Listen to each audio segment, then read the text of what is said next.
Ahí sí, ahora estamos con sonido. Dorotea. ¿Sí? Paulina Estroza dice, le mandé el link, porque dice que no puede conectarse. Paulina está dentro. ¿Ah, ya está? Perfecto. ¿Empezamos? ¿Qué va a ser así? No, No.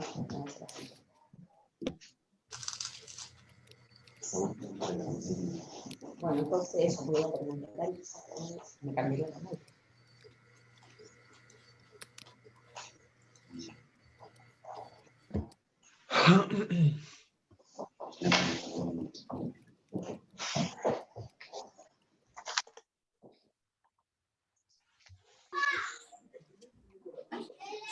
Ya voy, hijo. La mejor parte.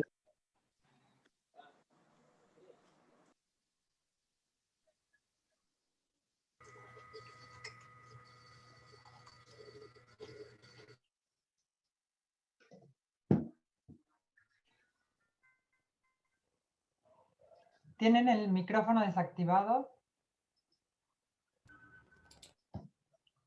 Para que Mila empiece ya, estamos ya grabando la sesión. Ahí, ya. Empezamos entonces, estábamos listos, ¿no?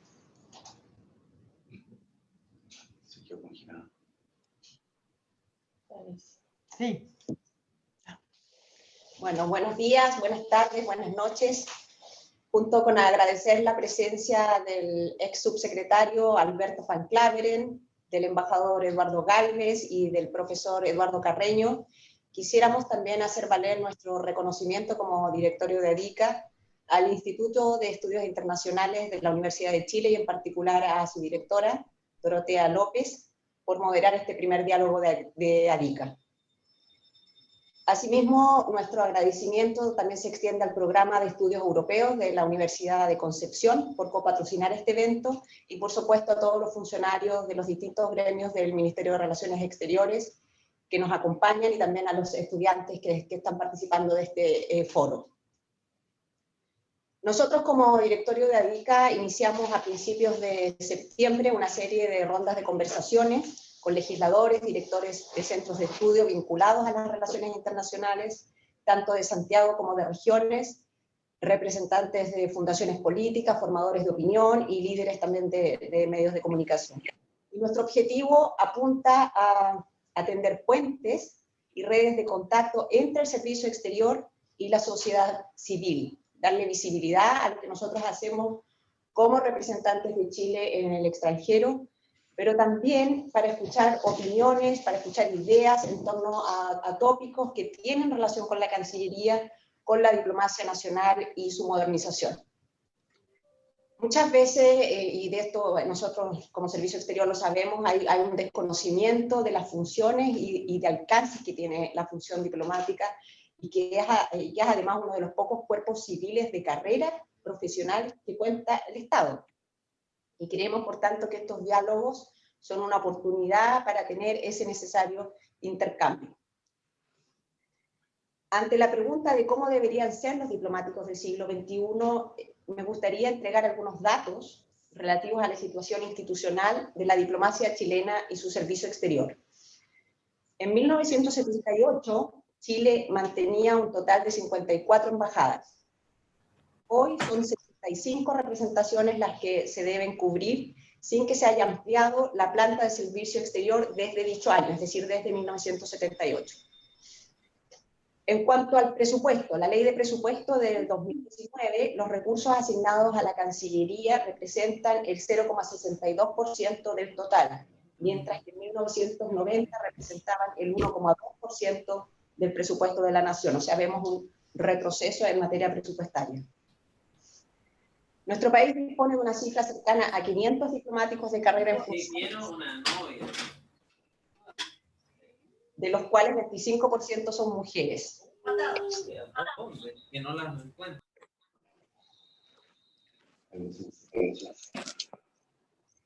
Bueno.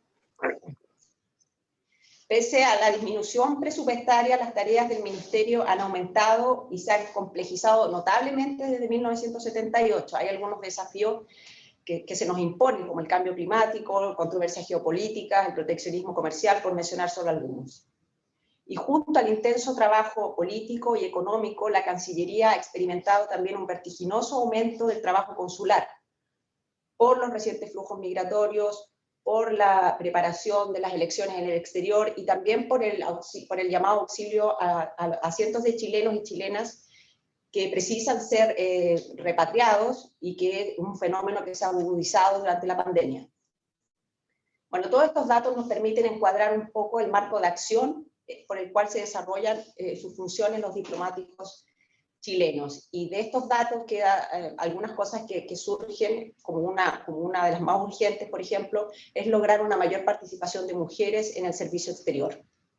Y ahí siempre han habido algunas discusiones si acaso eso se debe hacer mediante una discriminación positiva, por acción afirmativa, si se puede exigir la paridad de género, etc. También una discusión permanente es si acaso los diplomáticos tienen que ser generalistas o especialistas, si existe un enfoque estratégico en la formación del personal diplomático, si es necesario y cuán necesario es invertir en capacitación política, y qué áreas específicas de la diplomacia son más relevantes ahora. Un diplomático afirmaba que frente a un mundo cada vez más complejo, cada vez más interconectado, con riesgos en materia de seguridad, cada vez se requieren más profesionales formados en el respeto a la paz, a la no intervención, al no uso de la fuerza y sobre todo a la solución pacífica de las controversias internacionales. Y cabe preguntarse entonces si acaso la visión acerca de la actividad diplomática mantiene su vigencia, aunque en un contexto diverso y más exigente. Bueno, finalmente quisiera reiterar mis agradecimientos a todos los presentes por este primer foro virtual de ADICA, señalarles que vendrán más diálogos.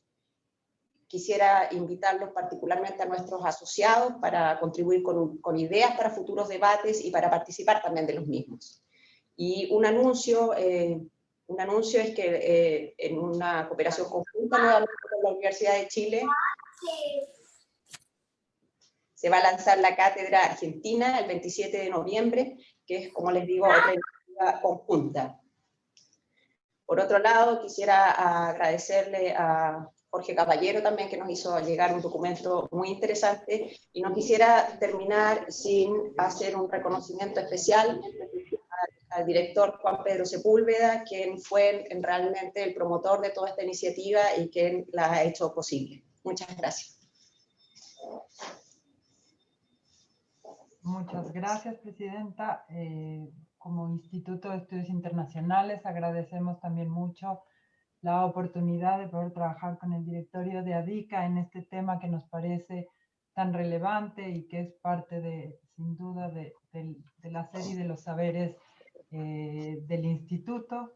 Así que agradecemos mucho al directorio de ADICA, como ya mencionó la Presidenta, en especial a Juan Pedro, con quien hemos trabajado estrechamente, tanto en esto como en la Cátedra Argentina. Agradecer asimismo a Paulina Stroza, al Programa de Estudios Europeos, con quien estamos copatrocinando esto, y a las distintas contribuciones que nos han llegado. Y para mí es un honor presentar a nuestros ponentes, que voy a presentar en orden y un poco lo que les hemos pedido que toquen en esta sesión, para que la idea es que ellos abren aproximadamente unos 15, 20 minutos como mucho, de preferencia 15, les agradeceremos, para que demos un tiempo importante al nombre que lleva este encuentro, que es Diálogos de ADICA, y podamos dialogar con todos los que están en los distintos países, con los estudiantes, con los diplomáticos y las diplomáticas, y agradecerles a todos que estén conectados en este evento. Para mí es un honor introducir al embajador Eduardo Gálvez Carballo. El embajador es magíster de la London School of Economics and Political Science, con mención en Relaciones Internacionales. Es graduado del programa de Servicio Exterior de la Universidad de Oxford y de la Academia Diplomática de Andrés Bello, donde obtuvo el premio Ministerio de Relaciones Exteriores como el mejor alumno de su promoción.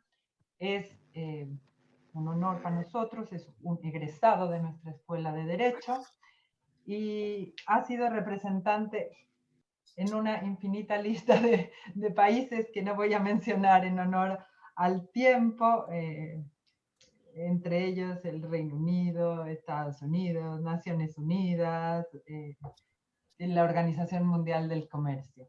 Al embajador Gálvez le hemos pedido debatir sobre el tema si el diplomático debe ser generalista o especialista. Embajador Gálvez, reitero el agradecimiento de la dirección de ADICA y la del Instituto de Estudios Internacionales de poder tener la oportunidad de escucharlo.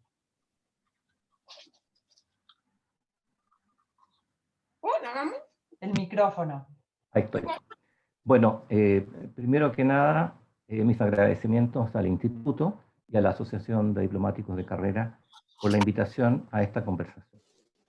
En segundo lugar, adelantar que voy a intervenir a partir un poco de lo visto y vivido como diplomático profesional desde tercer secretario a embajador. Mis excusas si esto significa recurrir muchas veces a experiencias personales. Sobre el título de esta conversación, deseo decir que creo que las diplomáticas y diplomáticos del siglo XXI viven elementos de continuidad y cambio dentro de las características propias de la función diplomática.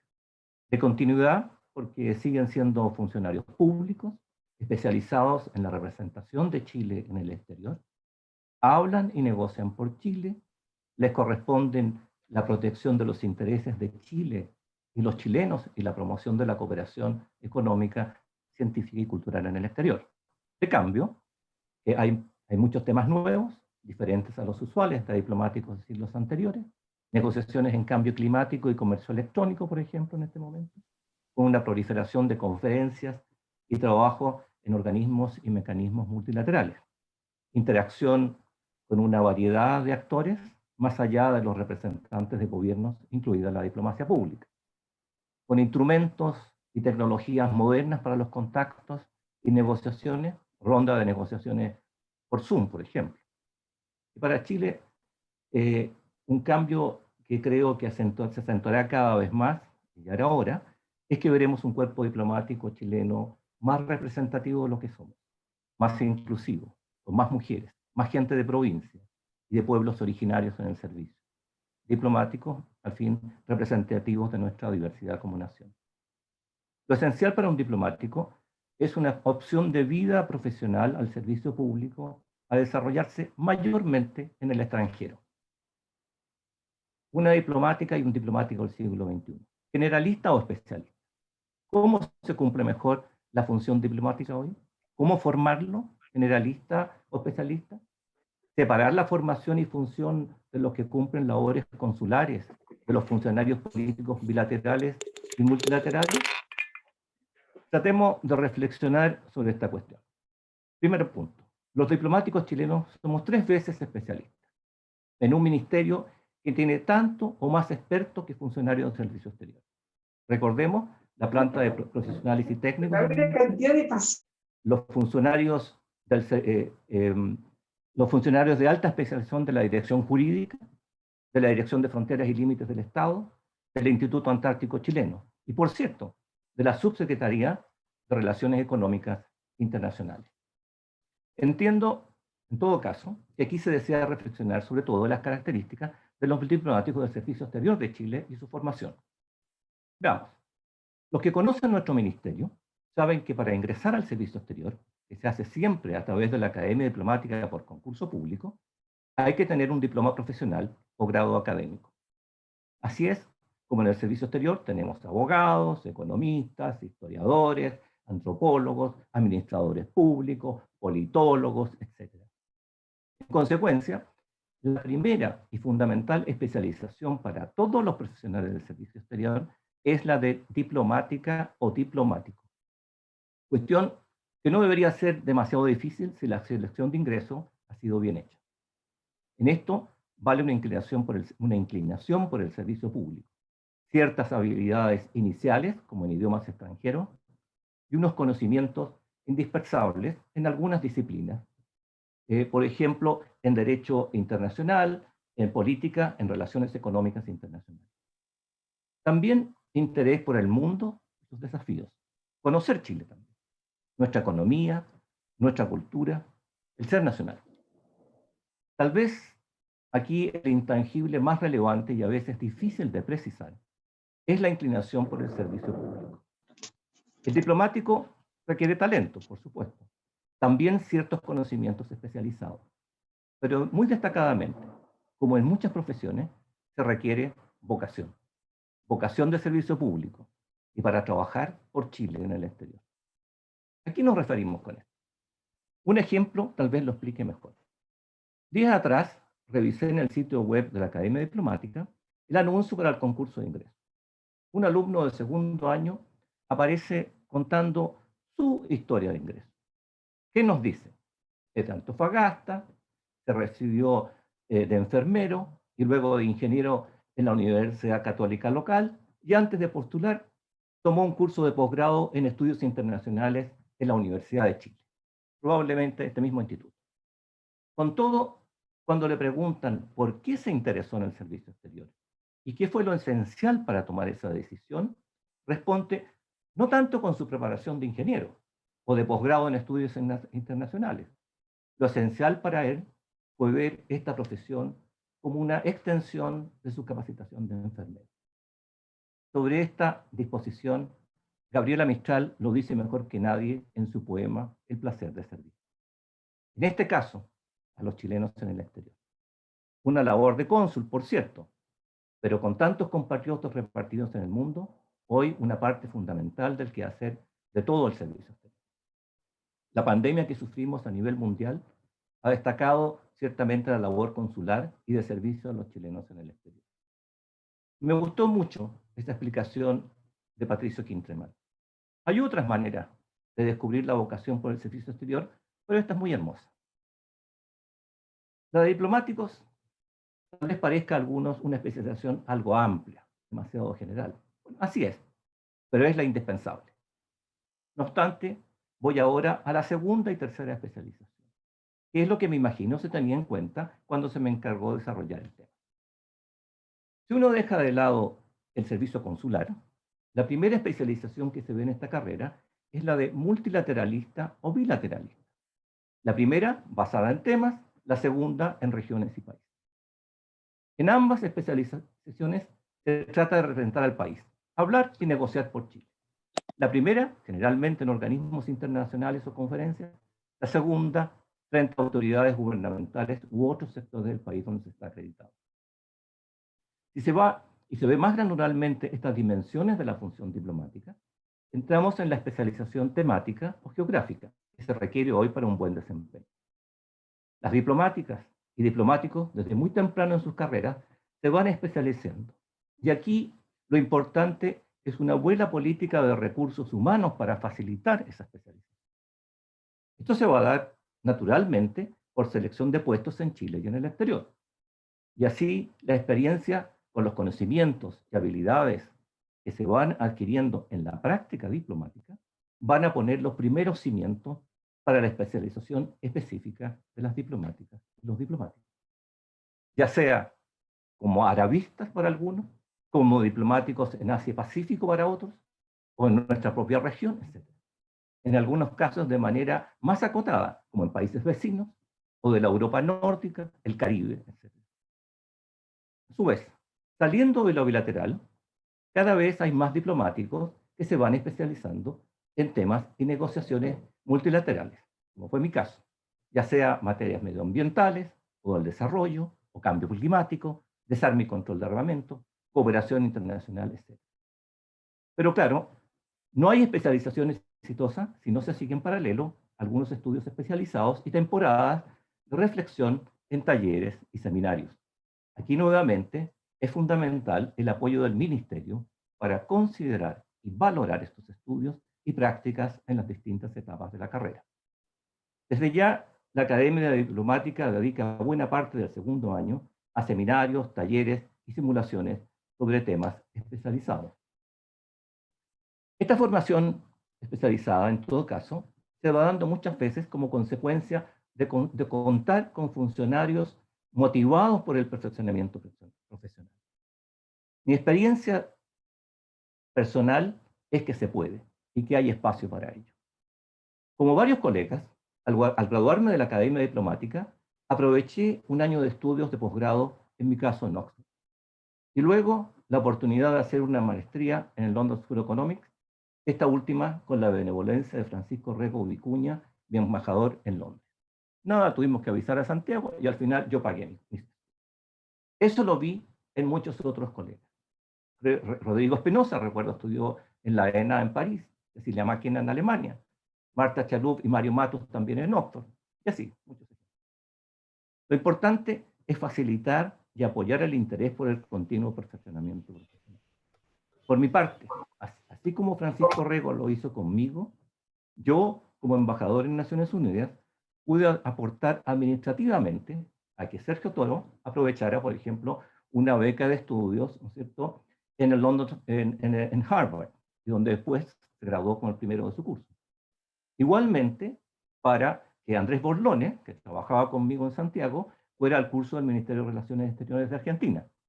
Lamentablemente, en ese caso, después, DIPER no lo quiso mandar aquí.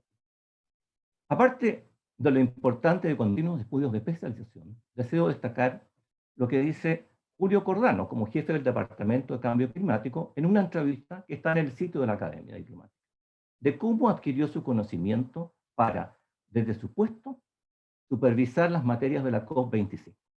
Su respuesta es muy simple. Los diplomáticos ya no nos quedamos en la oficina, salir afuera. Es decir, relacionarse con los expertos de los ministerios sectoriales y de organizaciones de la sociedad civil para aprender de ellos y con ellos.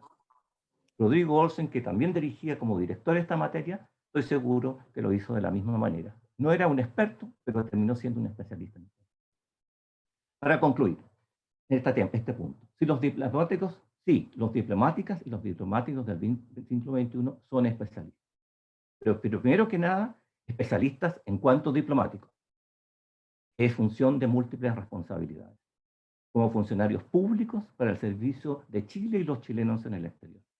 No olviden que somos un país con recursos limitados y con misiones con poco personal. Y afuera hay que cubrirlo todo. Ayuda y asistencia a los chilenos, hacer gestiones bilaterales, en Cancillería, atender a los empresarios, sus grupos culturales de paso, gestionar y negociar, etc. También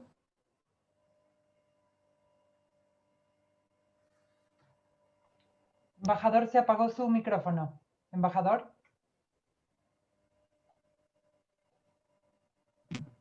Ahora sí. También las diplomáticos y los diplomáticos son o deberían ser especialistas en el sentido tradicional de contar con habilidades y conocimientos específicos. En las sucesivas destinaciones se va adquiriendo mayor experiencia profesional y conocimientos combinado con estudios a través de toda la carrera. Para eso, lo que se necesita es una política de recursos humanos sensible a los intereses y experiencia profesional de los diplomáticos del servicio. Cuidar la continuidad de las destinaciones y valorar y ofrecer espacio para que se pueda concurrir a cursos o hacer clases en Chile y en el extranjero. Lo importante de destacar es que los diplomáticos son primeramente profesionales de la diplomacia, pero al mismo tiempo, en más de un sentido, son especialistas, como ya se dijo, temática o geográficamente. Pero no son expertos, y la especialización es flexible, si se quiere con un major y otros campos donde se tiene un minor. Nada impide, en todo caso, que de diplomático se pase a experto propiamente tal. Y, por ejemplo, tenemos a Alejandro Jara en el comercio internacional, o Cristian Laborda en asuntos oceánicos y de pesquería, y hay muchos otros casos. Finalmente, volviendo a la preocupación inicial sobre las características de las diplomáticas y los diplomáticos del siglo XXI, deseo destacar que en una carrera tan estructurada y jerarquizada como la del servicio exterior, en su ejercicio hay amplio espacio para desarrollarse como una carrera liberal, como describía Ortega y Gasset, donde la actuación individual, la iniciativa propia y la creatividad son lo más valioso de la carrera. Sigamos el ejemplo de Hernán Santa Cruz, nuestro primer embajador en Naciones Unidas, que lleva adelante la idea de creación de la CEPAL a partir de un clásico de los diplomáticos, pidiendo autorización de Santiago para la creación de la CEPAL con un salvo mejor parecer Lucía. Nada le contestaron, por lo cual esta feliz iniciativa prosperó en el marco de las instrucciones generales de nuestro plenipotenciario. Por mi parte, lo que mejor recuerdo de mi carrera son logros sin instrucciones ni mucha atención de capital. Prefiero pensar que había confianza. Ejemplo, en Naciones Unidas, Nueva York, por varios años me correspondió, como consejero, un papel importante para empujar la realización de una conferencia de Naciones Unidas sobre financiación para el desarrollo. No creo que a nadie en el ministerio le interesó. Pero cuando se realizó la conferencia en Monterrey, México, con más de 50 jefes de Estado, Chile estuvo representado, entre otros, por el presidente Lagos, los ministros de Relaciones Exteriores y de Hacienda, y el presidente del Banco Central, junto al embajador Valdés y al suscriptor. Valía la pena el esfuerzo. Último ejemplo. En el 2017 se cumplía el centenario de la independencia de Finlandia. Los países amigos se comprometían a hacer grandes eventos y gestos políticamente relevantes para la ocasión. Desde la embajada en Helsinki hicimos múltiples propuestas a Santiago. Invariablemente la respuesta fue negativa. No hay recursos. En la embajada, ¿qué hicimos? Se nos ocurrió algo que podía cubrir con mis gastos trimestrales de representación. Regalarle a Finlandia un poema. Y para eso pagar a un reconocido escritor finlandés la traducción del poema de Gabriela Mistral, Campeón finlandés. El poema es un homenaje de nuestra poetisa a Gunnar Hocket, joven corredor finlandés, campeón de las Olimpiadas de Berlín en el año 36, que muere en la guerra de resistencia de Finlandia a la invasión de la Unión Soviética en el año 40. Así se hizo. Entregué con mucha emoción el poema traducido en una ceremonia con las autoridades del centenario. El regalo de Chile y los chilenos a Finlandia a su centenario fue el poema de Gabriela Mistral, Campeón finlandés, traducido al final. La suerte hizo que el diario más importante de Helsinki dedicara en su suplemento dominical 3 páginas a contar la historia de Gunnar Hocker, el poema y el regalo de Chile. Lo tituló El fascinante regalo de Chile.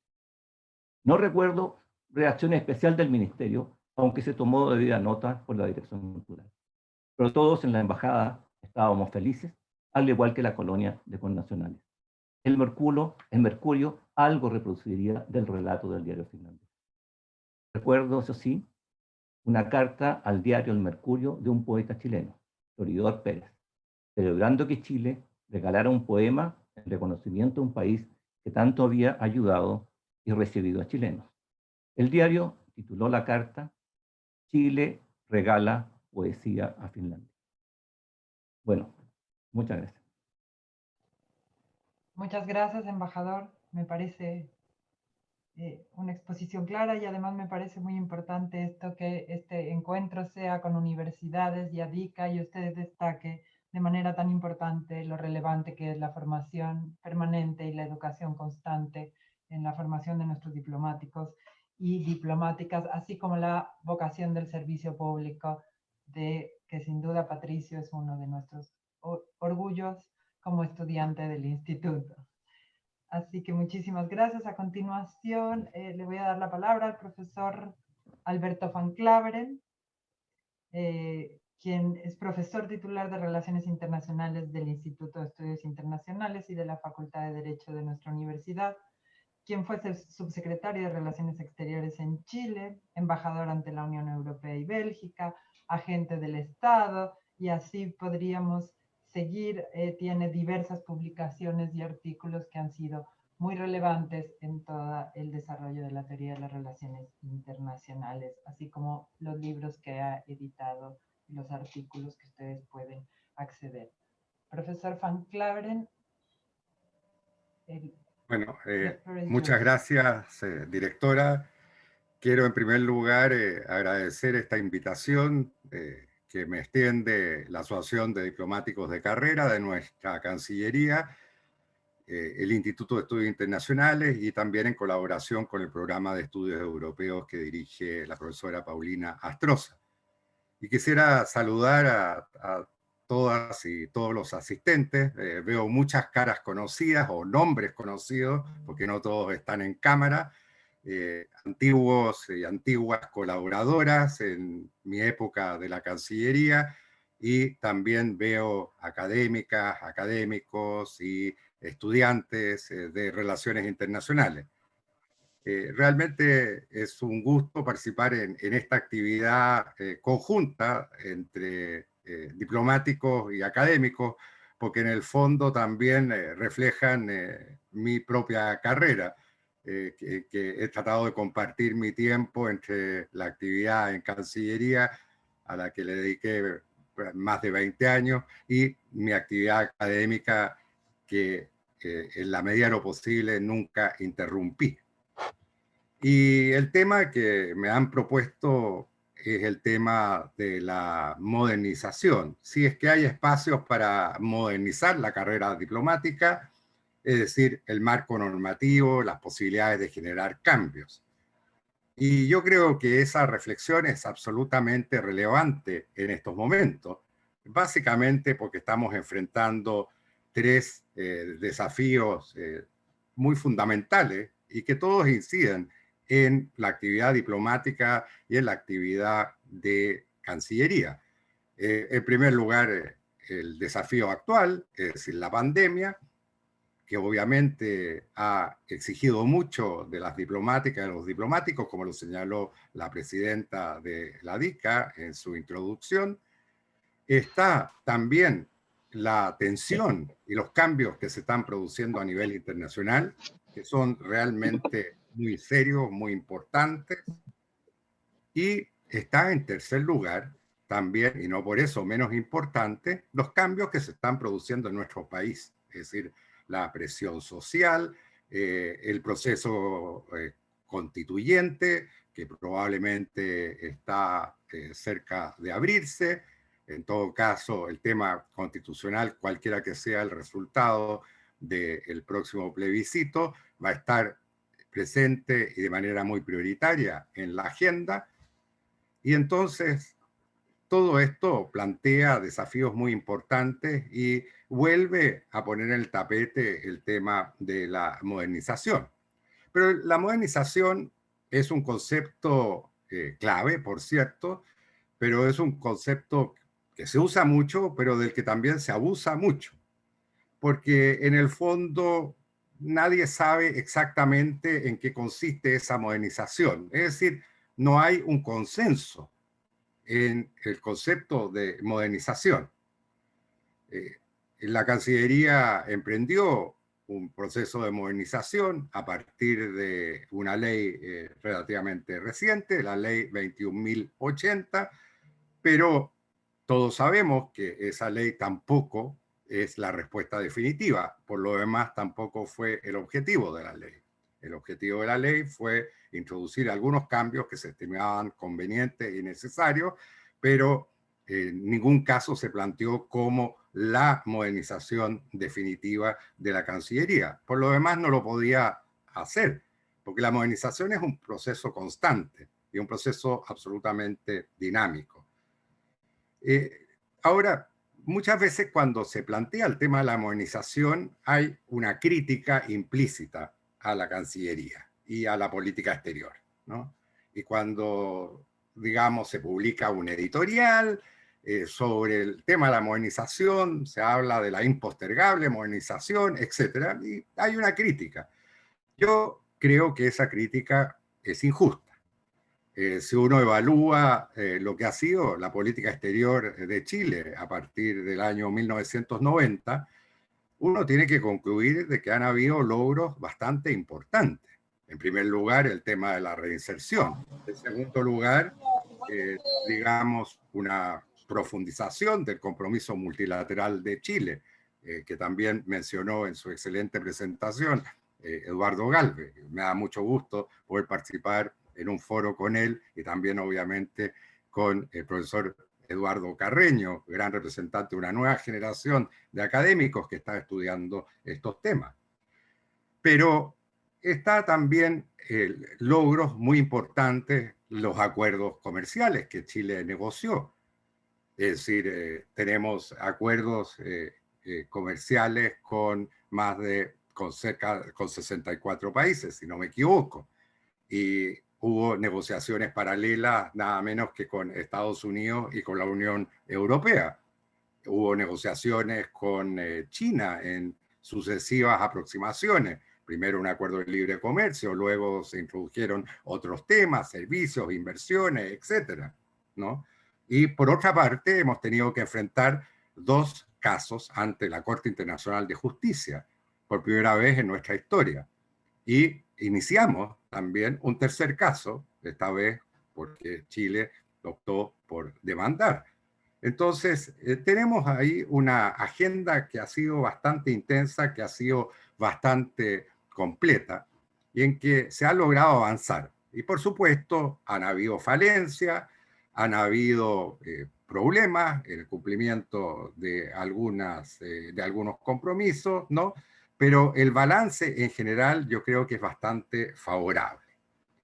Ahora, yendo al tema de la modernización o reforma de la Cancillería, yo siempre he creído que este proceso no puede enfrentarse de manera separada a un tema que es mucho más general y que tiene que ver con la reforma del Estado. Cuando uno analiza muchas veces procesos de reforma de Cancillería, el caso de Nueva Zelanda es siempre un caso emblemático, ese proceso hay que entenderlo en el marco de un proceso mucho más general de reforma del Estado. La presidenta de la DICA recordó de que la diplomacia, el servicio exterior, es obviamente parte de un servicio civil, pero el servicio civil comprende también otros cuerpos de funcionarios y funcionarias altamente especializadas. Entre paréntesis, no, siempre cuando se habla de funcionarios y funcionarias de carrera se piensa en el servicio exterior, pero tenemos algunos ministerios que tienen también una dotación muy importante de funcionarios de carrera. Yo pienso sobre todo en el Ministerio de Hacienda, la Dirección de Presupuesto, por lo que nos ha tocado también muchas veces tratar con ellos y negociar con ellos, ¿no? Ahí tenemos otro ejemplo de carrera menos conocido. Pero en realidad yo creo que lo que está todavía pendiente en Chile es una reforma mucho más profunda del Estado, del servicio civil, tal como se le concibe en las sociedades más modernas. No hay tampoco un modelo fácilmente aplicable a nuestro país, ¿no? No hay un modelo ideal de servicio exterior. Hay buenos servicios exteriores, creo yo. Pienso en algunos servicios europeos, el caso francés, el caso británico, algunos latinoamericanos, caso brasileño, pero son casos muy diversos y responden también a, digamos, sistemas administrativos propios, ¿no? Y sistemas normativos que también tienen sus singularidades. Y eso se aplica en prácticamente todos los sistemas que se conocen a nivel internacional. Yo creo que también un proceso de modernización constante no debe involucrar solamente al servicio exterior, en el caso de un ministerio como el de Relaciones Exteriores. Yo creo que hay también otras plantas que realmente son fundamentales en el desarrollo de las labores de la Cancillería. Obviamente está la planta profesional y técnica, está la planta administrativa, en fin, son todas plantas que contribuyen y que, por ejemplo, son fundamentales en el cumplimiento de labores. Incluso uno puede pensar en un servicio consular que se apoye mucho más en otras plantas, ¿no? Que es un modelo que se aplica en otros países que tienen también una larga experiencia consular. Creo que también otro punto que hay que evaluar, que hay que analizar, tiene que ver con una mayor coordinación interministerial, ¿no? La coordinación interministerial es muy fundamental, sobre todo tomando en cuenta el alto nivel de especialización que tienen algunas labores diplomáticas, ¿no? Y que tiene que ver también con la multiplicación de vínculos que se va produciendo en distintas áreas. Pensemos medio ambiente, pensemos en lucha contra el crimen transnacional, crimen transnacional organizado, en fin, hay una serie de áreas que realmente requieren del aporte, de la contribución de otros sectores de la administración del Estado. Y ahí es muy importante también fortalecer la capacidad de interlocución de una Cancillería, es decir, poder entender los temas que se están tratando sin perjuicio de que la negociación esté en manos de especialistas altamente calificados, ¿no? Estoy pensando en lo que ha sido la experiencia, y tenemos experiencias positivas en la Cancillería. Eduardo Gálvez mencionó el caso de las negociaciones de cambio climático. Ahí hay personas altamente especializadas en nuestra Cancillería que han desarrollado una gran capacidad de interlocución con especialistas profesionales de otros ministerios, ¿no? Y lo mismo uno puede observar en otros campos. Pensemos en las negociaciones económicas y también la interacción que se ha ido produciendo entre funcionarias, funcionarios de distintos ministerios. El punto que yo creo que aquí hay que subrayar también es la necesidad de estructuras muy flexibles.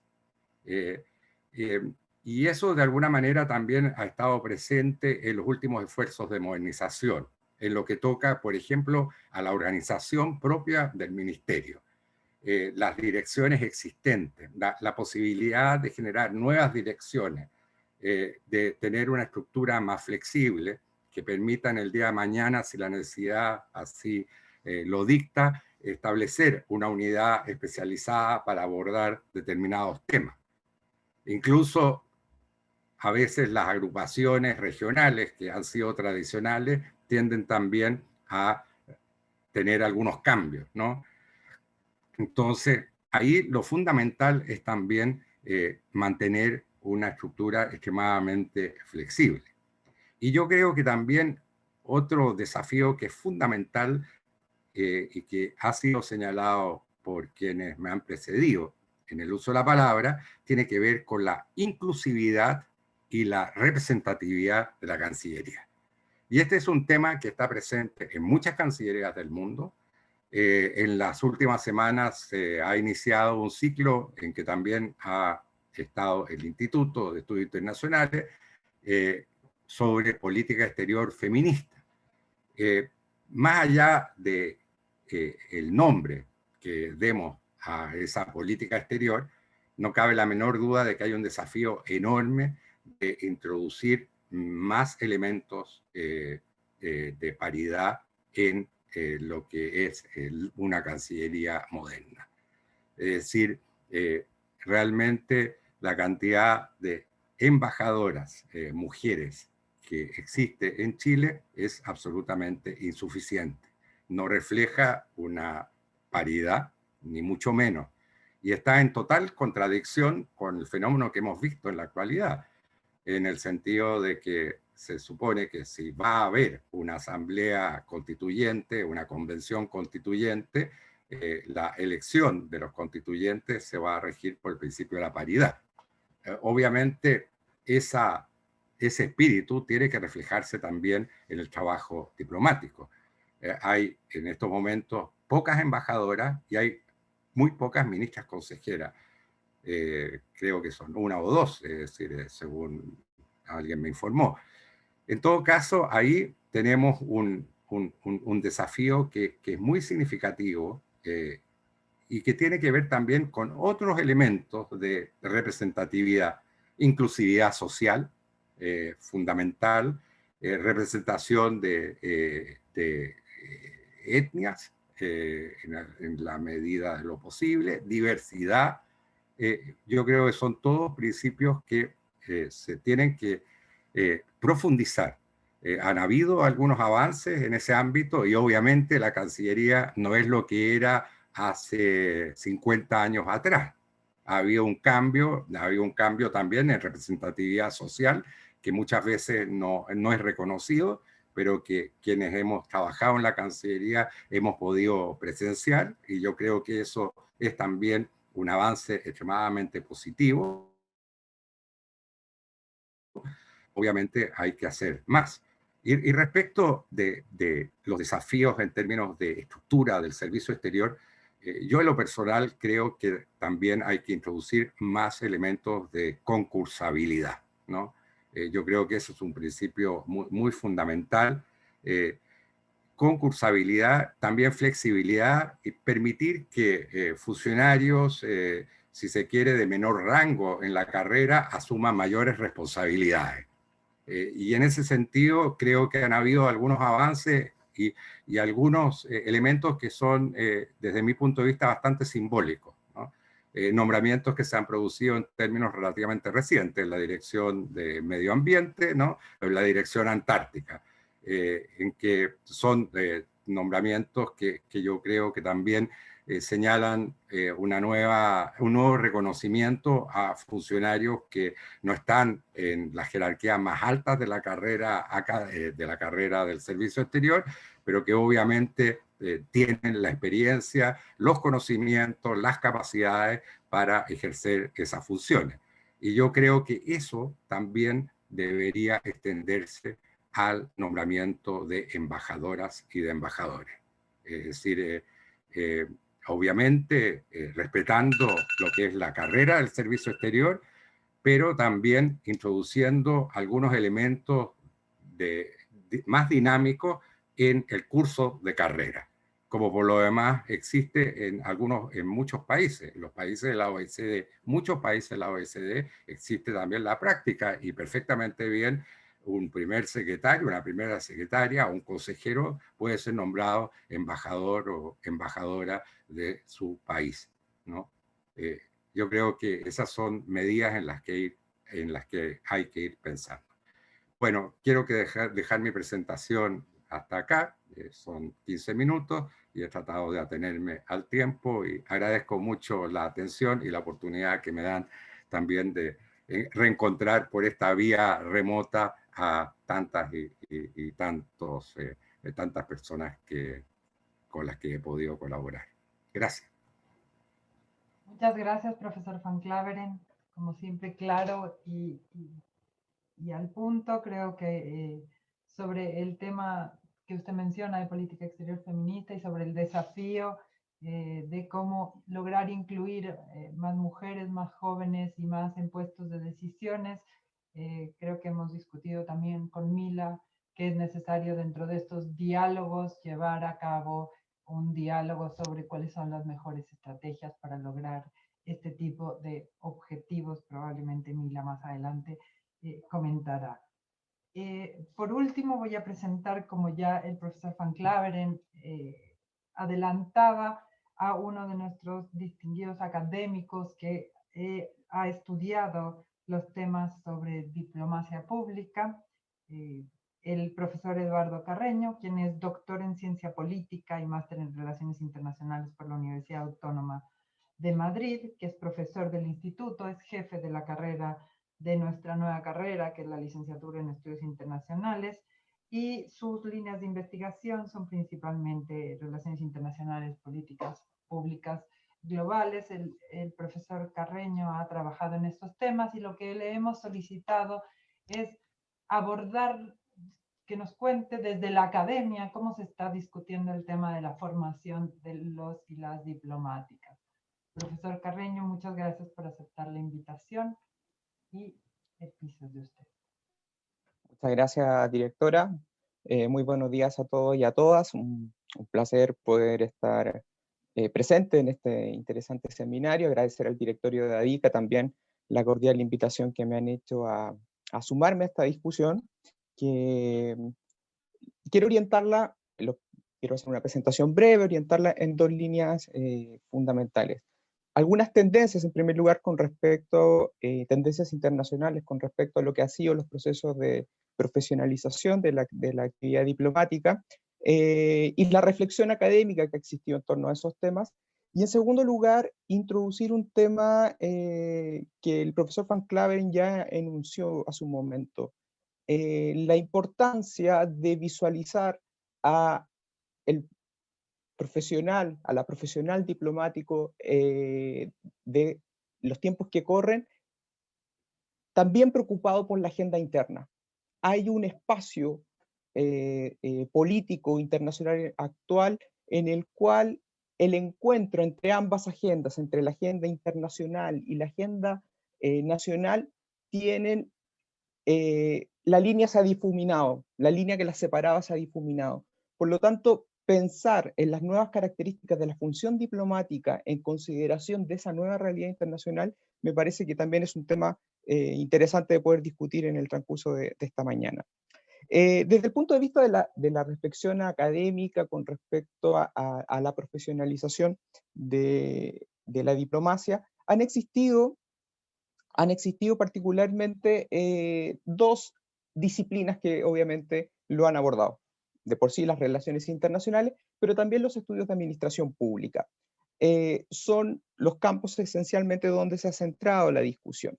Y la profesionalización en esa línea, la literatura reciente ha prestado particular atención a los perfiles de ingreso a los servicios exteriores, a la definición de los perfiles de ingreso, que es un tema que creo que merece la pena también poder discutir en esta ocasión.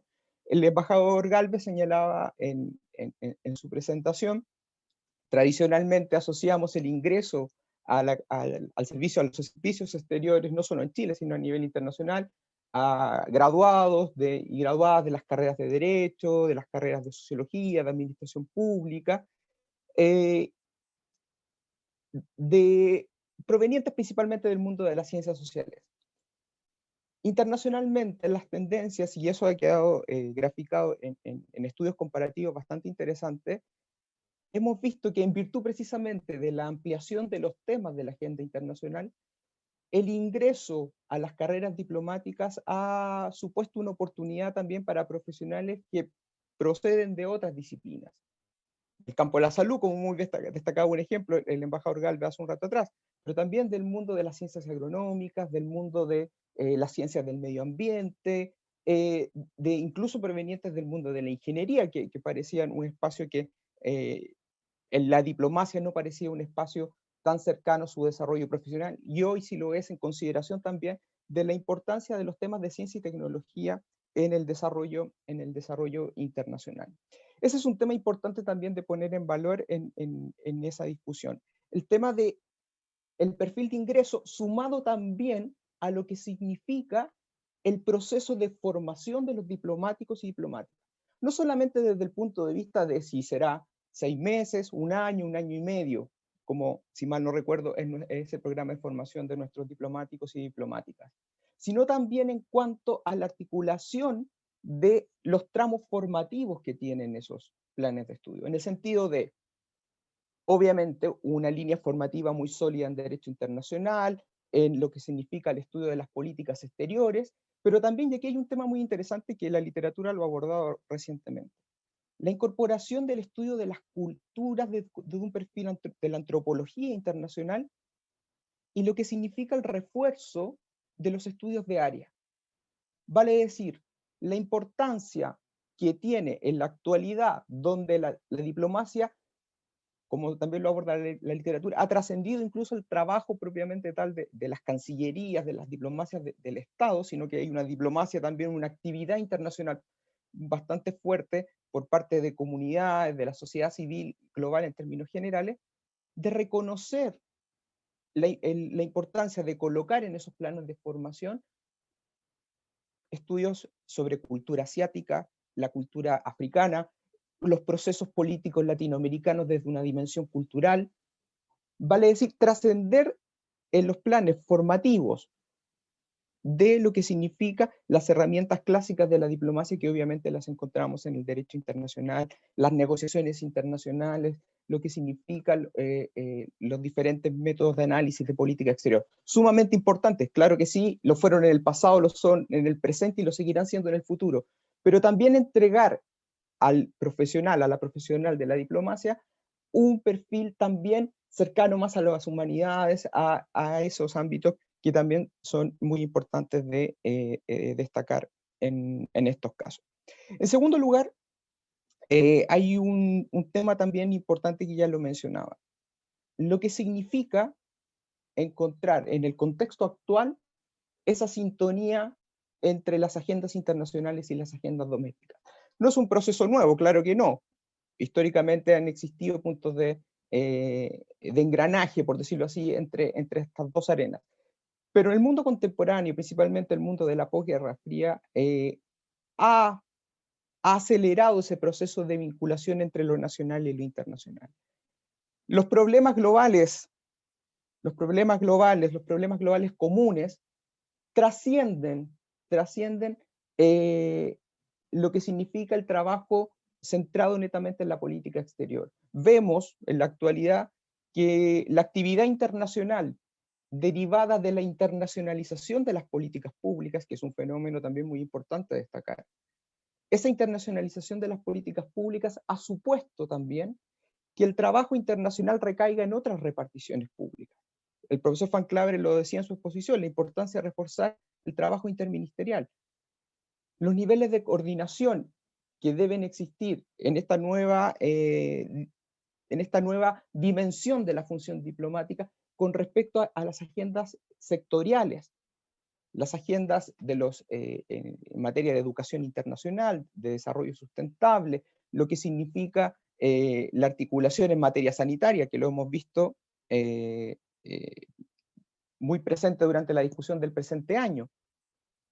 En definitiva, y este es un concepto que hemos venido trabajando en el seno del instituto, con la directora, el profesor Van Claveren, avanzar hacia situar al profesional diplomático, a la profesional diplomática, dentro de un sistema nacional de política exterior. O sea, un sistema nacional que implique reconocer, valorar, por cierto, el papel de las cancillerías en la articulación de la política exterior, pero en un nivel de coordinación mucho más alto, mucho más claro con respecto a las internacionalizaciones de las políticas sectoriales.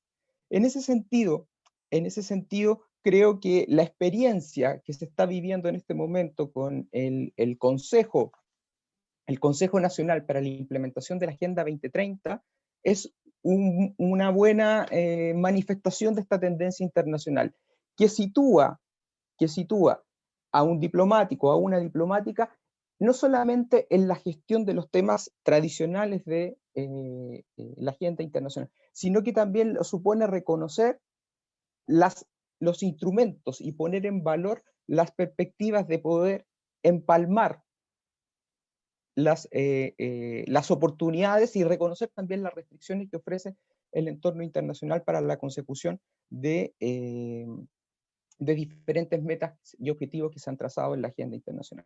En ese sentido, la internacionalización de las políticas públicas en términos generales es un espacio en el cual los diplomáticos, las diplomáticas del siglo XXI, haciendo mención a lo que significa el título de este seminario, debería también considerar ese espíritu en su formación, no apartarlo de lo que significa la esencia del trabajo diplomático, sino que complementarlo, insisto, con esos elementos que son propios de la agenda también doméstica que está teniendo una vinculación internacional. No hay que olvidar que lo internacional también supone para el Estado dar prioridad a ciertos objetivos, priorizar ciertos objetivos políticos. Y en ese contexto, los diplomáticos y las diplomáticas del futuro, de acuerdo a las tendencias internacionales, en sus procesos de formación, están también siendo formados en planes que se caracterizan por una flexibilidad. La rigidez de los planes formativos, no solamente en el sistema universitario, sino que la rigidez en estos programas de alta especialización, también están reconociendo que la flexibilización es un elemento muy importante.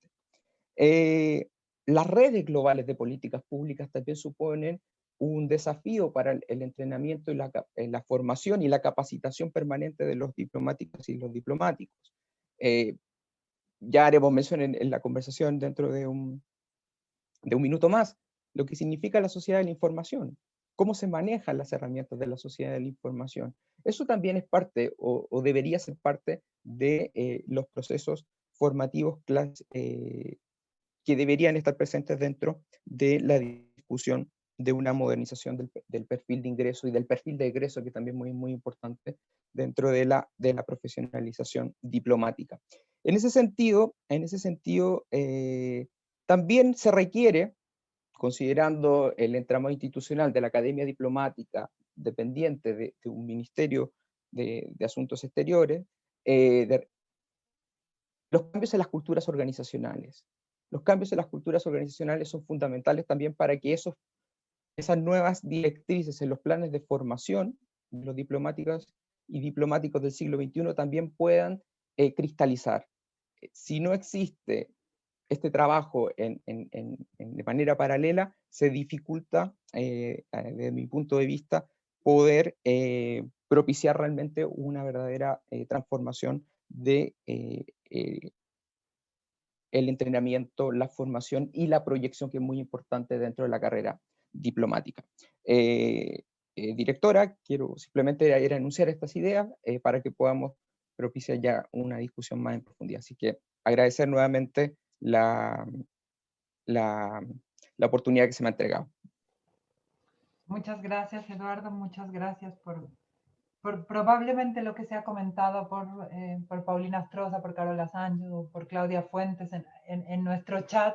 Nos has como llenado de ideas para futuros seminarios y de desafíos, lo cual me parece que es un poco el rol de la academia, y siempre has tenido esa aproximación académica de plantear temas como la igualdad de oportunidades, la flexibilización, el perfil, la relación entre lo doméstico y lo internacional, temas que los tres expositores han sacado y que nos plantean desafíos para los futuros seminarios que vamos a hacer.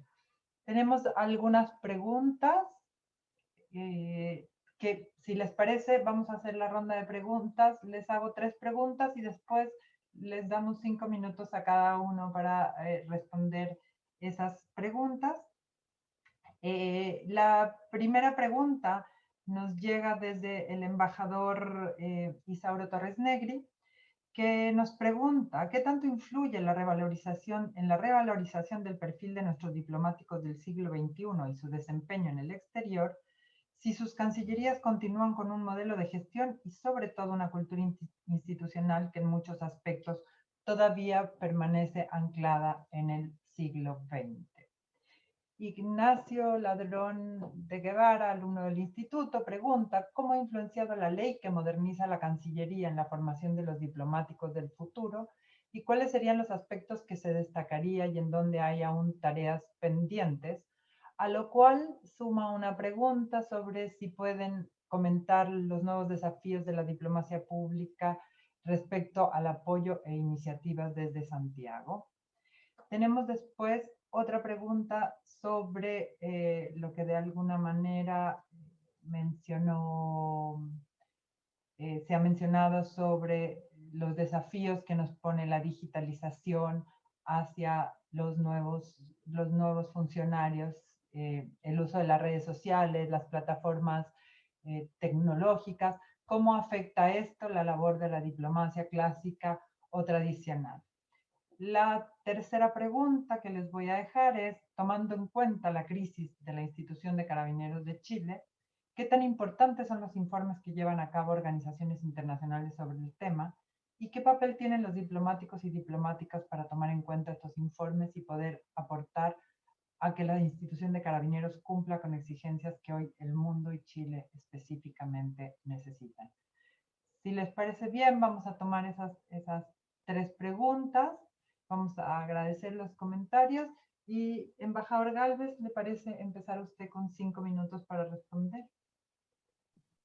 Bueno, muchas gracias. Me perdí alguna parte porque se desconectó pero supongo que escuché lo esencial. Yo diría que en nuestra Cancillería lo importante, estamos hablando de cuáles son las nuevas dimensiones de la labor diplomática, alguien se refirió, y también los nuevos mecanismos que podemos utilizar los diplomáticos. La diplomacia pública de partida es interesante. Yo diría que algo que me parece que dijo el profesor Carreño es importante. Hoy día los diplomáticos trabajamos mucho también hacia nuestro país. Me explico, no es que estemos representando a Chile en Chile, pero, y por eso yo traté de destacar cuando alguien decía los diplomáticos no nos quedamos en la oficina, pensando, ¿no es cierto?, en lo que decía un funcionario chileno respecto de medio ambiente. Es decir, tenemos que estar en contacto con los otros ministerios. A mí lo que más me interesaba, sobre todo yo trabajando en lo que era la dirección económica en su momento, era, ¿no es cierto?, estar en relación con la gente del Ministerio de Hacienda, ¿no es cierto?, que era fundamental, por lo menos para los temas financieros. Fue parte de un grupo en las negociaciones del TLC con Estados Unidos que dirigía inclusive, en este caso, Raúl Sáez, digamos, ¿no es cierto? Y uno tiene que aprender a trabajar con ellos. Se tiene que aprender, tener ciertos conocimientos, ¿no es cierto?, de las temáticas específicas, Y esa parte es muy valiosa. Yo les diría a mis colegas, cuando regresen a Chile, preocúpense, ¿no es cierto?, de vincularse, inclusive en el caso de medio ambiente, con las ONG chilenas, que son muy buenas. Yo quedé realmente impresionado con el conocimiento que ellos tienen. Para la Agenda 2030, como se dijo, yo trabajé con algunas funcionarias en Cancillería, preparando, digamos, el documento, y hicimos la sugerencia de lo que se creó como para coordinación de los distintos ministerios en materia de Agenda 2030. Y creo que esas reuniones se tienen casi siempre hoy día. Las reuniones que tienen con los consejos de la sociedad civil el ministerio. Es decir, uno tiene que empaparse de lo que piensa Chile, de lo que piensan los chilenos, y para eso se requiere, ¿no es cierto?, cierto movimiento hacia los otros ministerios y hacia otras instituciones públicas. Ese es un elemento que yo tomo del profesor Carreño y creo que es valioso que se sepa. Hay muchas cosas que se hacen afuera. Dos, también tiene que haber una institucionalidad apropiada, una estructura apropiada. Hay que saber modernizarse. En mi experiencia, y obviamente veo las cosas desde ahí, en la Direcon hubo un cambio fundamental en un momento dado, y creo que fue gracias a Alejandro Jara, en cierta medida, y también a Mario Matus, que cambiaron completamente la manera como estaba la dirección económica en términos de distintas, si ustedes quieren, departamentos. Y los departamentos que hoy día, si ustedes ven en la dirección económica, son generalmente, siguen las temáticas de los tratados de libre comercio. Hay un departamento de inversiones, hay un departamento de comercio agrícola, hay un departamento, ¿no es cierto?, de comercio electrónico y servicios, etc. Bueno, esa funcionalidad, ¿no es cierto? La única departamento tradicional que quedó fue el de la Organización Mundial de Comercio, porque ahí había una cierta continuidad. Bueno, la dirección jurídica, la dirección económica, para ver los casos que tiene Chile, ¿no es cierto?, a veces ante la OMC. Bueno, yo creo que ayuda mucho, y ayudó mucho al éxito que tuvo Chile en las negociaciones económicas, una buena cuestión administrativa, es decir, una buena reestructuración de lo que teníamos ahí para trabajar. También lo relacionado con la OCDE, que fue un tema que Chile, que desde la Cancillería en realidad se empujó y me tocó una cierta labor en eso, y que después lo tomó Hacienda. Es decir, en esto, ¿no es cierto?, uno tiene que ir trabajando con ellos. Y cuando se mencionaba la dirección de presupuesto, yo me acuerdo del apoyo que yo recibía estando como secretario en París, ¿no es cierto?, cuando el director de presupuesto podía ir a las reuniones en París, con lo cual uno demostraba que podía apoyar muchas cosas. En definitiva, también hay que pensar el tema idiomas, que es obvio que tenemos que tenerlo, pero ya no es solamente el inglés, el francés, el alemán. Por suerte tenemos gente que habla ruso y otros idiomas, ¿no es cierto? Y eso es por propio, digamos, en esta carrera. Pero bueno, no sé si me he ampliado mucho, pero y creo que cumplí mis 5 minutos, pero lo que quiero decir es que recojo mucho de lo que aquí se ha dicho en términos de por dónde tiene que ir la modernización. Y llamémoslo modernización, y el profesor Van Claveren, el subsecretario, tiene razón de que hay una crítica implícita ahí. Crítica a veces con ciertos elementos, a veces muy injusta. Porque es fácil también, ¿no es cierto?, mirar al diplomático de carrera como alguien que vive en el exterior, que a lo mejor tiene una cosa más superficial, lo que todos sabemos que es falso. Muchas gracias, embajador. Profesor Van Claveren. Sí, bueno, muy brevemente, son muchas las preguntas y poco el tiempo para responder, pero voy a tomar algunas. Una que tiene que ver con la sociedad civil, a lo cual ya se refirió el embajador Galvez. Es decir, en respecto de la capacidad de interlocución que tiene que tener el servicio exterior, no se le tiene que limitar, obviamente, solo a los colegas del resto del mundo, y se tiene que extender de manera bastante intensa a la sociedad civil. El caso que señala la persona que hace la pregunta respecto de las críticas hacia Carabineros de Chile es un caso emblemático.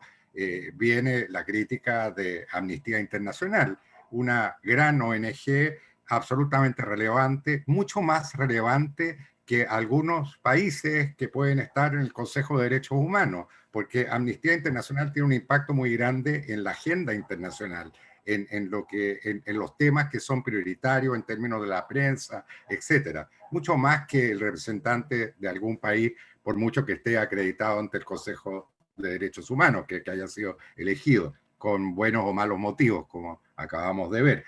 Entonces, Lo vemos en el caso, por ejemplo, de la pesca ilegal, cómo las denuncias vienen también de ONG, y eso también tiene que motivar reacciones del Estado, del gobierno, puede tener implicaciones o no de política exterior, etc. Entonces realmente son todos elementos que configuran un sistema internacional mucho más complejo y que no está compuesto exclusivamente por Estados, ¿no? Y eso uno siempre lo enseña, pero yo creo que los diplomáticos eso lo tienen que vivir en la realidad y lo tienen que asumir también. Un tema relacionado con la pandemia y relacionado también con la cultura institucional nuestra de Cancillería y los modelos de gestión a los cuales se refería el embajador Isauro Torres en su pregunta. Yo creo que estamos frente a cambios que son muy profundos. Bueno, un cambio ya lo estamos protagonizando en estos momentos. Estamos haciendo un seminario sobre el servicio exterior por vía remota. Y esta vía remota se va a seguir manteniendo. No probablemente como vía única de contacto, esperemos que no, ¿no? Pero estamos ya frente a un modelo de trabajo híbrido. Y esto afecta el trabajo de la universidad y va a afectar también el trabajo de Cancillería. Perfectamente bien. Va a estar presente en las negociaciones. Muchas negociaciones van a seguir haciéndose por vía remota o se va a combinar en un modelo híbrido con algunas actividades presenciales y actividades remotas. Y esto yo creo que también va a afectar al trabajo de la Cancillería. Se van a abrir oportunidades también de contacto directo desde la sede a otras sedes, digamos, en intercambios que pueden ser rutinarios y que antiguamente siempre se hacían por vía, digamos, por vía presencial. Ahora ya hay países que, por ejemplo, aceptan cartas credenciales por vía remota prácticamente. Entonces, se están produciendo cambios que son bien relevantes y que yo creo que inciden en la cultura institucional también y que van a llevar también a una mayor horizontalidad en el trabajo cotidiano. Y eso plantea un desafío grande para una estructura altamente jerarquizada como es una Cancillería. Es decir, va a haber una necesidad de mayor horizontalidad, de mayor participación y también una necesidad de combinar actividades presenciales con actividades que van a seguir haciéndose por vía remota. Y una última consideración, los espacios de trabajo. Ya mucho antes de la pandemia, a mí me impresionó el caso de una cancillería, como el caso de la Cancillería holandesa, donde se han reformado completamente los espacios de trabajo. Y los holandeses están prescindiendo del concepto de oficinas y tienen espacios comunes. Esto mucho antes de la pandemia, ya el año pasado, hace 2 años atrás y quizás antes, empezaron a implementar estas medidas y simplemente son espacios comunes donde la gente va con su computador portátil, se conecta, obviamente tiene en su computador portátil todos los archivos que hacen falta, y se van conectando, desconectando, van combinando eso también con otras actividades, etcétera, y con un concepto flexible de la jornada de trabajo. Todo eso está en estos momentos en el ambiente, ¿eh? Y yo creo que hay que ir tomando conciencia de esos fenómenos e ir también incorporándolos en alguna medida en las prácticas de trabajo. Y eso, vuelvo a decirlo, plantea un desafío muy importante para una estructura altamente tradicional, que como lo dijo, creo que fue el embajador Isauro Torres, es mucho más propio del siglo XX que del siglo XXI. Gracias. Gracias, profesor. Profesor Carreño. Muchas gracias. Quería detenerme en el comentario, en la reflexión, en la pregunta en torno a los alcances que puede tener en la práctica la nueva ley del ministerio, la que entró en vigor a regir hace unos poco tiempo atrás. Yo creo que es un aporte como todo instrumento legal, ahora estamos en la fase de implementación. Quienes están dentro de la Cancillería pueden hablar con mayor propiedad de aquello, y toda fase de implementación de un cuerpo legal tiene dificultades, y en ese sentido, obviamente, es muy apresurado, a mi juicio, poder hacer una valoración de si realmente ha propiciado una real transformación en la conducción de la política exterior. Sí hay un par de cuestiones que a mí me parece que van en una línea de transformar o transitar de un modelo clásico, por llamarlo así, de gestión diplomática y de política exterior hacia un modelo propio de este contexto de la gobernanza global en el cual nos encontramos. El primero de ellos es la figura de los delegados regionales. Creo que es una gran transformación que está viviendo el trabajo en materia de política exterior. Tradicionalmente, la política exterior, obviamente por su naturaleza, por los temas asociados a la misma, se mantenía en un nivel de centralización importante. En el contexto donde estamos, de la gobernanza global, donde el quehacer internacional trasciende al trabajo de las entidades estatales y propiamente de las cancillerías, creo que es importante acercar la política exterior hacia las regiones. Se hablaba al inicio por parte de la presidenta de la Asociación de Diplomáticos de Carrera, que hay un gran desconocimiento por parte de la sociedad civil con respecto al papel trascendental que juega la diplomacia para nuestro país. Creo que ahí hay un tema que se debe hacer mucho más presente, no solo por parte de la Cancillería, sino que a través de este tipo de actividades. Yo suelo comentar a mis estudiantes en cada clase, la política exterior está en todo, está en el día a día de cada uno de nosotros. Desde comprar un producto a determinado precio en el supermercado, hay un trabajo diplomático detrás de aquello, por el tema de los aranceles. Y con el tema, incluso lo hemos visto con el tema de la pandemia, la gestión de la pandemia. Nosotros respondemos también a acuerdos, a ser parte de un sistema sanitario global donde la Organización Mundial de la Salud entrega directrices que deben ser implementadas y canalizadas al interior de los estados. Bueno, ahí se refuerza, y este es el segundo punto que quiero volver a retomar, el trabajo con los ministerios sectoriales. Ese yo creo que es un elemento fundamental. El trabajo, el caso sanitario de la Oficina de Cooperación en Asuntos Internacionales del Ministerio de Salud, creo que aquí ha cobrado un papel relevante para efectos de este año, de lo que ha sido la realidad de este año.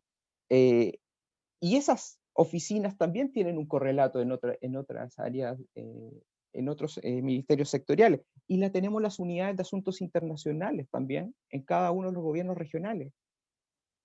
Toda esta nueva realidad que se ha propiciado, insisto, por cambios en los cuerpos legales, en la institucionalidad de la conducción de la política exterior, también debe ir acompañado por nuevas prácticas en la manera de gestionar estos temas. Y en ese sentido, obviamente, la profesionalización de estas tareas debe ir en esa línea. Gracias, directora. Muchas gracias a todos. Primero quiero pedirle una disculpa a aquellos que no vamos a poder responder sus preguntas. Ya le he pedido a algunos que si nos pueden, por favor, mandar sus correos para tratar de que nuestros ponentes se animen, aunque sea a mandarle algunas líneas de algunas de las respuestas, pero hemos acordado con el directorio de ADICA que vamos a ser muy respetuosos para que se animen a venir a los encuentros, que no se alargan más allá de lo comprometido. Así que, Mila, no sé si tú quieres hacer un cierre o cerramos informándoles que estará subido en las páginas web este encuentro grabado, tanto en la página web de ADICA como en la página web del instituto, y me imagino que también del programa de estudios europeos, a quienes les haremos llegar la grabación. Invitarlos a que participen en el siguiente encuentro. Creo que hay que destacar lo que Carola Muñoz pone, que creo que no hay mejor momento que el que ADICA ha elegido para unirse con los centros de estudio de este país y plantear este tema que, como hemos visto por la asistencia y el interés, lo relevante que es y lo importante que es que la academia sea capaz de vincularse al sector público en este tipo de debates, e invitarlos el 27 de noviembre a la Cátedra Argentina. Reitero mi agradecimiento a ADICA y les doy la palabra por si quieren cerrar ustedes. Muchas gracias a todos y a todas por asistir. Sí, muchas gracias, Dorotea, y muchas gracias a todos los participantes. También volverá a anunciar el tema de la Cátedra Argentina, que nos parece sumamente relevante, el 27 de noviembre, donde quedan todos invitados. La clase magistral va a estar a cargo del profesor argentino Juan Gabriel Tocatrián. Y quisiera solamente referirme a un tema que surgió en algún momento en el chat y también se conversó, que es el tema del género, ¿no? de cómo lograr una mayor participación de mujeres en servicio exterior y en las relaciones internacionales en general. Y bueno, mi opinión personal, creo que hay que ir más allá de los números, de los solos números, ¿no? No solamente se trata de la cantidad, sino que también hacer preguntas o hacernos preguntas respecto a la calidad de la participación, a la calidad de la participación de las mujeres, qué papeles específicos cumplen, qué roles de liderazgo asumen, cómo inciden en la toma de decisiones. O sea, no es solamente los números, que pueden ser herramientas válidas para impulsar cambios en la cultura, cambios en la mentalidad, pero son procesos de larga duración y quedarnos solamente en los números entraña un peligro, ¿no? Entraña el peligro de pensar que nos acercamos al objetivo cuando en realidad no se trata solamente de poner una foto para que parezca equilibrado en materia de género, se trata realmente de lograr una participación sustantiva y significativa, y creo que esa participación significativa y sustantiva se fundamenta en una cultura del respeto. Y creo que allí como sociedad, y el Ministerio no es sino un reflejo de la sociedad que lo contiene, todavía tenemos bastante trabajo por delante. Gracias, Dorotea. Gracias a nuestros ponentes y hasta el próximo diálogo de ADICA con los centros de estudios. Muchas gracias, que tenga buen día. Muchas gracias.